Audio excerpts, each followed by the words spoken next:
IPL 2024 సీజన్లో Mumbai Indians వరుసగా రెండో ఓటమి చవిచూసింది. సన్ రైజర్స్ హైదరాబాద్తో బుధవారం జరిగిన మ్యాచ్లో 31 పరుగుల తేడాతో చిత్తైంది. పేలవ బౌలింగ్తో ప్రత్యర్థి జట్టుకు 277 పరుగులు సమర్పించుకున్న ఐపీఎల్ టీముగా అప్రతిష్టను మూటగట్టుకుంది. వరుసగా 2 మ్యాచ్లు ఓడిన నేపథ్యంలో ముంబై ఇండియన్స్ 2 గ్రూపులుగా చీలిందనే ప్రచారం ఊపందుకుంది. మాజీ కెప్టెన్ రోహిత్ శర్మ, ప్రస్తుత కెప్టెన్ హార్దిక్ పాండ్యాలు జట్టులో 2 గ్రూపులు మెయింటైన్ చేస్తున్నారని ఓ జాతీయ దినపత్రిక ఓ కథనాన్ని ప్రచురించింది.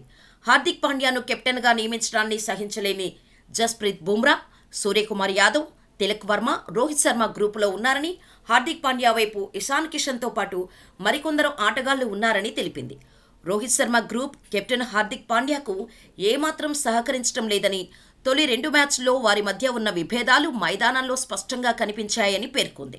హార్దిక్ సూచనలను బుమ్రా పట్టించుకోకపోవడం, హార్దిక్తో కలిసి తిలక్ వర్మ సరైన సమన్వయంతో బ్యాటింగ్ చేయకపోవడం ఈ వాదనకు బలం చేకూరుస్తోందని తెలిపింది. హార్దిక్ పాండ్యాకు టీం మేనేజ్మెంట్ నుంచి పూర్తి సపోర్టు ఉందని, జట్టులోని అంతర్గత విభేదాలు తొలగించేందుకు ప్రయత్నిస్తుందని కూడా రాసుకొచ్చింది.